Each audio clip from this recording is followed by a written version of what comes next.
नमस्कार, महिमा इंस्टीट्यूट शिवपुरी में आपका स्वागत है। हम मध्य प्रदेश जीएस के टेस्ट लगा रहे हैं। इसी सीरीज में एक नया टेस्ट लेकर फिर से हाजिर हूँ। ये टेस्ट आपको प्रतिदिन 9 बजे प्राप्त होते हैं हमारे यूट्यूब चैनल महिमा इंस्टीट्यूट शिवपुरी पर। चलिए आइए शुरुआत करते हैं। पहला प्रश्न देखिए, खजुराहो के मंदिर किस जिले में स्थित हैं? तो ये आप जानते हैं कि छतरपुर जिले में स्थित है। इनको जो बनवाया था वो चंदेल राजाओं ने बनवाया था। और 9वीं से 11वीं शताब्दी में बनवाया था। यहाँ का सबसे बड़ा मंदिर जो है वो कंदरिया महादेव का मंदिर है। और इस खजुराहो के मंदिरों को स्थापत्य कला की राजधानी भी कहा जाता है। अगर इनकी बात करें तो खजुराहो के मंदिरों को 3 भागों में बांटा गया है। एक है पश्चिमी मंदिर, दूसरा पश्चिमी भाग, दूसरा है पूर्वी भाग और तीसरा है दक्षिणी भाग। अगर आपके लिए प्रश्न आता है कि उत्तरी भाग में नहीं बांटा गया है, ये गलत आंसर होगा। यानी कि खजुराहो के मंदिरों को 3 भागों में बांटा गया है, पश्चिमी भाग, दक्षिणी भाग और पूर्वी भाग। सबसे ज्यादा जो मंदिर है वो पश्चिमी भाग में है। खजुराहो के मंदिर कुल 85 मंदिर थे, जिनमें से अब 22 ही मंदिर ठीक अवस्था में बचे हैं। बाकी के मंदिर सब नष्ट हो गए हैं या फिर अच्छी अवस्था में नहीं है। दूसरा प्रश्न देखिए दोस्तों, भोपाल बसा है तो कितनी पहाड़ियों पर? 5 पहाड़ियों पर बसा है भोपाल। अगला प्रश्न देखिए, भोपाल गैस त्रासदी कब हुई? तो इसमें 4 ऑप्शन है। 2-3 दिसंबर 1984, 2-3 नवंबर 1984, 2-3 दिसंबर 1985, 2-3 नवंबर 1985। तो 2-3 दिसंबर 1984 को भोपाल गैस त्रासदी हुई और भोपाल में MIC मिथाइल आइसोसाइनाइड गैस निकली। और ये यूनियन कार्बाइड का एक कारखाना था। उसमें से गैस रिसाव हुआ, जिससे हजारों लोगों की मौत हो गई। चलिए, और साथ में अभी भी वहां पर लोग विकलांग हैं, उसका इफेक्ट अभी भी आपको नजर आएगा। अगला क्वेश्चन हम देखते हैं, मध्य प्रदेश की संगीत राजधानी किस शहर को बोला जाता है? तो मध्य प्रदेश की संगीत राजधानी मैहर को बोला जाता है। ये सतना जिले में है। और अलाउद्दीन खान सरोद वादक थे, उनके कारण इसको संगीत राजधानी हम लोग कहते हैं। अगला प्रश्न देखिए, निम्न में से पांचवा प्रश्न देखिए दोस्तों, इसका आंसर बताइए। निम्न में से कौन मध्य प्रदेश का संगमरमरी चट्टानों का शहर है?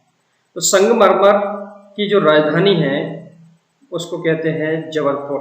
यानी कि सबसे ज्यादा संगमरमर जबलपुर से हमें प्राप्त होता है। चंबल बेसिन में सबसे उत्तरी जिला है। तो चंबल बेसिन में सबसे उत्तरी जिला चंबल बेसिन, ये चंबल है, ये जाती है। तो इसमें उत्तरी जिला है मुरैना। कौन सा है? मुरैना। और यहीं पर सबसे ज्यादा अपरदन ये चंबल नदी करती है। तो इसका आंसर हो जाएगा मुरैना। और ये मुरैना मध्य प्रदेश का उत्तरी जिला भी माना जाता है, उत्तरी जिला भी कहलाता है। यह स्थान पहले ग्वालियर के सिंधिया परिवार की ग्रीष्मकालीन राजधानी के रूप में जाना जाता था। क्वेश्चन नंबर 7, तो ये आप जानते हैं हमारा शिवपुरी ग्रीष्मकालीन राजधानी के रूप में जाना जाता था। यहाँ पर सिंधिया राजा शिकार करने के लिए आते थे। भारत का मानक मध्याह्न यहाँ से होकर गुजरता है। तो भारत का मानक मध्याह्न सिंगरौली से होकर गुजरता है। यानी कि 82.5 डिग्री ईस्ट देशांतर जो प्रयागराज के नैनी से निकलता है, वो हमारे एकमात्र जिले सिंगरौली से होकर गुजरता है। जानब पाव चोटी किस क्षेत्र का भाग है? तो जानब पाव चोटी से आप जानते हैं चंबल नदी निकलती है और ये मालवा का पठार का भाग है और ये है इंदौर में स्थित। अगला क्वेश्चन देखते हैं। देखिए, किस 10वां नंबर देखिए दोस्तों, किस किस जिलों में कर्क रेखा नहीं गुजरती? तो कर्क रेखा मध्य प्रदेश के 14 जिलों से होकर गुजरती है और ये ऐसे चलती है, रतलाम से उज्जैन ऐसे ऐसे ऐसे जाती है। तो इसमें रतलाम आता है, रतलाम, इसमें रतलाम आ जाता है, उज्जैन आता है, शाजापुर आता है, राजगढ़ आता है, भोपाल आता है, जबलपुर आता है, लेकिन इंदौर और बालाघाट नहीं आते क्योंकि इंदौर यहाँ है और बालाघाट नीचे है। तो 14 जिलों से होकर हमारी कर्क रेखा गुजरती, जिनमें इंदौर और बालाघाट शामिल नहीं होते। अगला प्रश्न देखें, मध्य प्रदेश की सबसे ऊंची चोटी धूपगढ़ किस जिले में स्थित है? तो देखिए इसके ऑप्शन देखते हैं हम लोग। मध्य प्रदेश की सबसे ऊंची चोटी धूपगढ़ किस जिले में स्थित है? तो आप जानते हैं कि होशंगाबाद जो अब नर्मदापुरम हो गया है, उस जिले में यानी कि होशंगाबाद यानी कि नर्मदापुरम में धूपगढ़ चोटी स्थित है। यह सतपुड़ा की महादेव श्रेणी में स्थित है। अगला क्वेश्चन देखते हैं, मध्य प्रदेश में अवंती किसे कहा जाता था?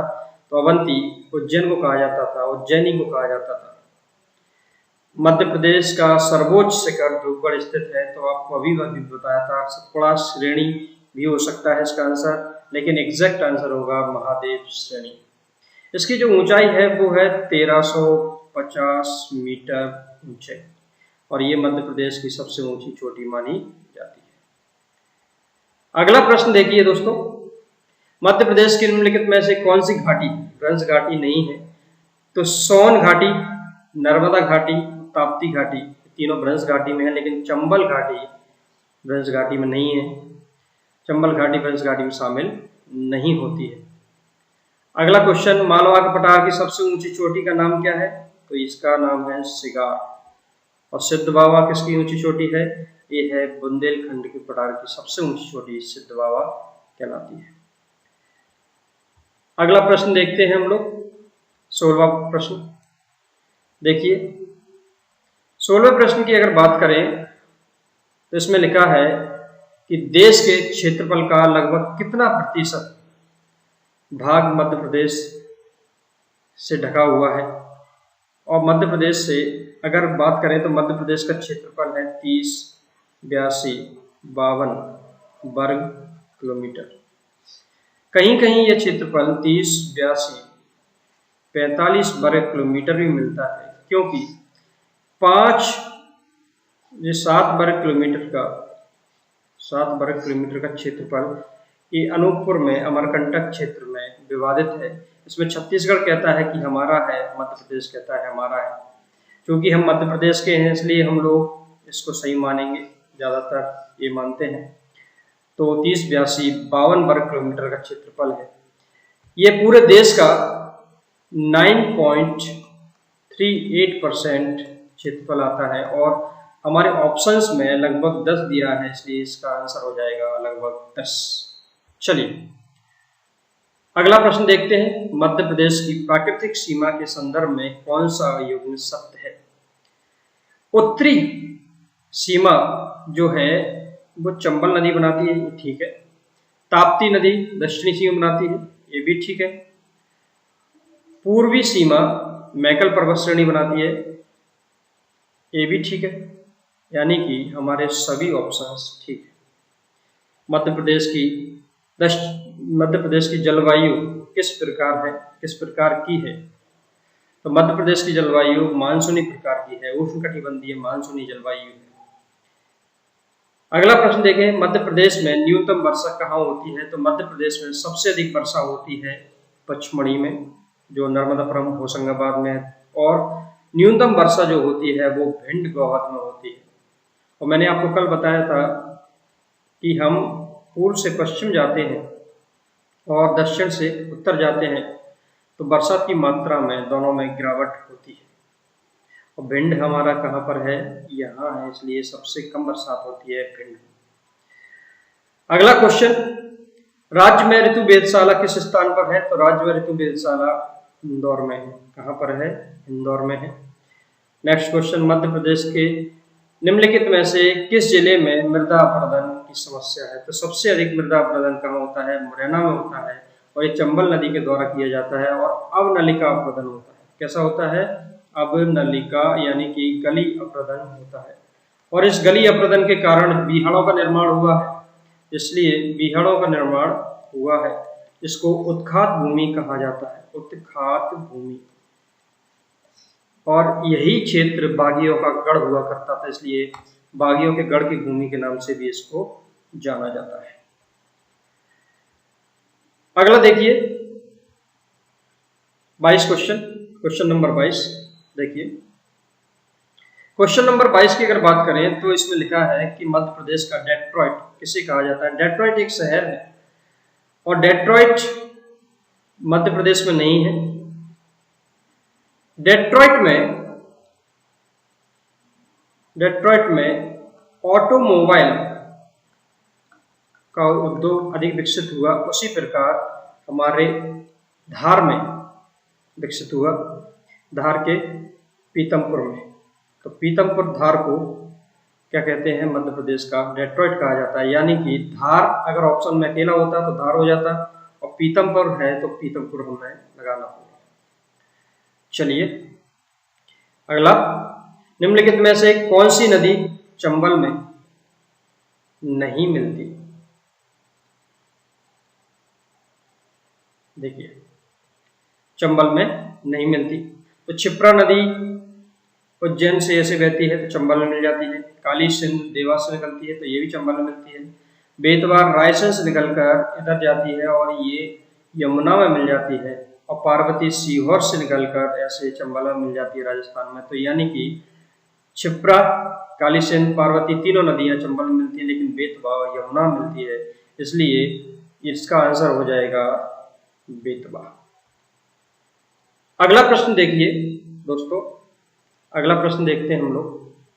तो हमारे 23 क्वेश्चन सॉल्व हो गए हैं और 24th क्वेश्चन पर हम पहुंच गए हैं। तो तवा किस नदी की सहायक नदी है? प्रश्न पूछा जाता है कि तवा किस नदी की सहायक नदी है।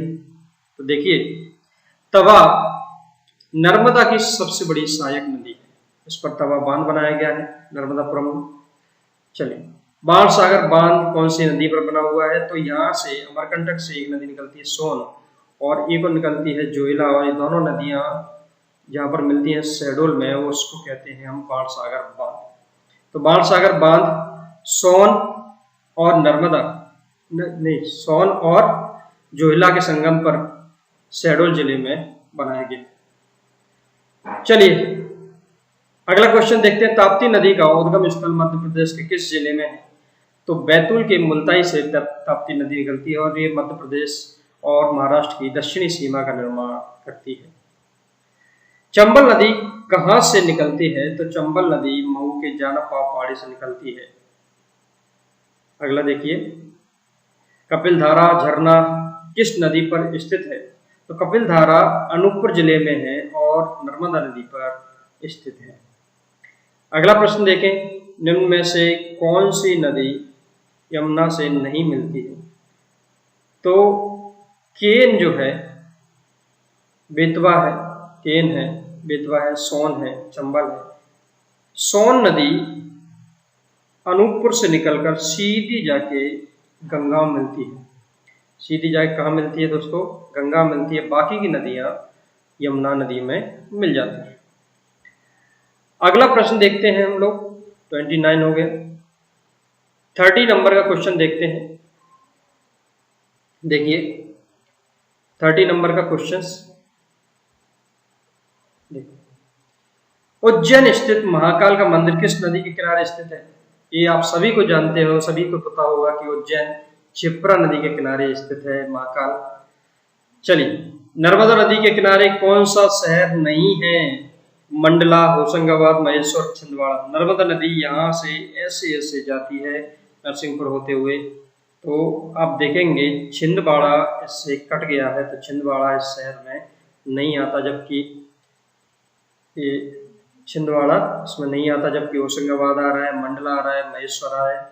महेश्वर खरगोन में स्थित है, और होशंगाबाद आप देख ही पा रहे हैं, और मंडला से आप देख ही पा रहे हैं निकल ही रही, तो छिंदवाड़ा इसका आंसर हो जाएगा। नेक्स्ट, सिक्योरिटी प्रिंटिंग प्रेस कहाँ पर है? सिक्योरिटी प्रिंटिंग प्रेस होशंगाबाद में है। लेकिन करेंसी प्रिंटिंग प्रेस कहाँ पर है? करेंसी प्रिंटिंग प्रेस हमारी देवास में है, देवास। अगर हम ये कहें कि अखबारी कागज का कारखाना कहाँ है, वो नेपानगर बुरहानपुर में है, नेपानगर बुरहानपुर में है। तो इस प्रकार इनका आंसर हो जाता है सिक्योरिटी प्रिंटिंग प्रेस होशंगाबाद, यानी कि नर्मदापुरम। अगला प्रश्न, खेल राजधानी कहाँ पर है? तो खेल राजधानी हमारी इंदौर में है। कहाँ पर है दोस्तों? इंदौर में है। नेक्स्ट क्वेश्चन, इनमें से कौन सी सीट एसटी के लिए आरक्षित है? आरक्षित नहीं है, आरक्षित नहीं। देखिए, एससी और एसटी के लिए, एससी के लिए जो सीटें आरक्षित हैं वो है 4, और एसटी के लिए सीटें आरक्षित हैं 6, और टोटल सीटें हैं लोकसभा की 29। इनमें से भिंड, टीकमगढ़, देवास और उज्जैन, ये चारों सीटें एससी के लिए रिजर्व है, जबकि रतलाम, धार, खरगोन, बैतूल, मंडला और शहडोल, ये 6 सीटें एसटी के लिए रिजर्व है। अगला प्रश्न देखते हैं। देखिए, नेक्स्ट क्वेश्चन,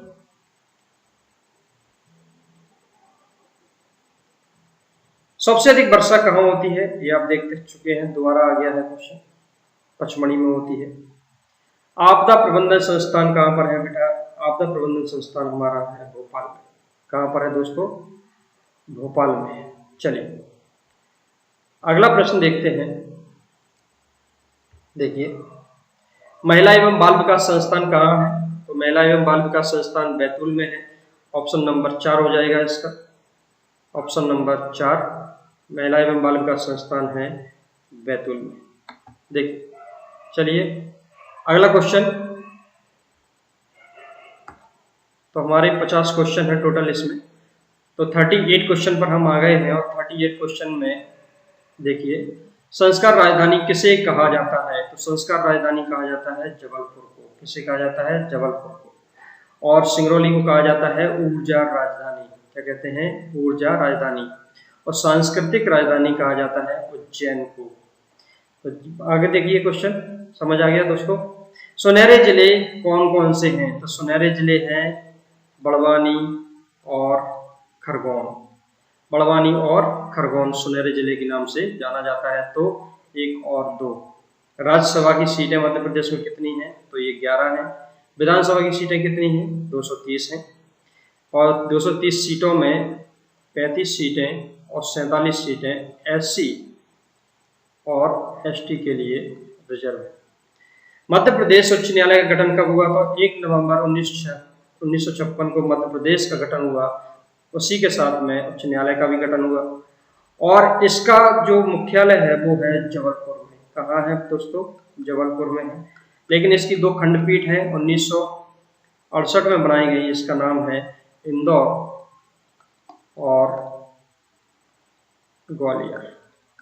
इंदौर और ग्वालियर 2 खंडपीठें बनाई गई जो 1968 में बनाई गई है। अगला देखिए, नेक्स्ट क्वेश्चन देखें। 43 क्वेश्चन देखिए। 43 क्वेश्चन की बात करें तो इसमें लिखा है कि फॉरेंसिक साइंस लेबोरेटरी कहाँ पर स्थित है? तो ये है सागर में। कहाँ पर है? सागर में। जितने भी डीएनए टेस्ट होते हैं या फिर कोई क्रिमिनल से संबंधित टेस्ट होते हैं तो उनका जो जांच होती है वो सागर में होती है। अगला क्वेश्चन, इनमें से किस जिले की सीमा उत्तर प्रदेश से नहीं मिलती है? तो शिवपुरी की मिलती है, बिल्कुल मिलती है। पन्ना की मिलती है कि नहीं? देखो ये मिल रही है। तीसरा है सीधी मिल रही है कि नहीं? सीधी की यहाँ पर नहीं मिलती है। और भिंड की आप देख ही पा रहे हैं मिलती है, लेकिन सीधी की यहाँ पर सीमा नहीं मिलती है। तो इसका आंसर हो जाएगा सीधी। अगला प्रश्न देखते हैं, मध्य प्रदेश का क्षेत्रफल कितना है? तो आपको मैंने बताया था 3082 वर्ग किलोमीटर है। नेक्स्ट क्वेश्चन, चूलिया जलप्रपात किस नदी पर है? तो चंबल नदी पर है। और कहाँ पर है बेटा? मंदसौर जिले में है चूलिया जलप्रपात, और मंदसौर जिले में है। और मंदसौर जिला कहाँ है दोस्तों? ये है इधर। चलिए नेक्स्ट क्वेश्चन, बाणसागर बांध किस नदी पर है? तो ये आप देख चुके हैं, सोन नदी पर है और शहडोल जिले में है। उत्तर में मध्य प्रदेश और राजस्थान की सीमा कौन सी नदी बनाती है? तो चंबल बनाती है। अगला प्रश्न देखें,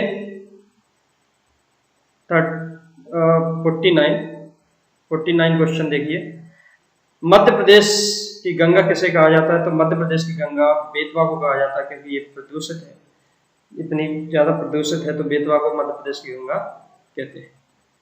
देखिए मध्य प्रदेश की गंगा बेतवा को कहा जाता है।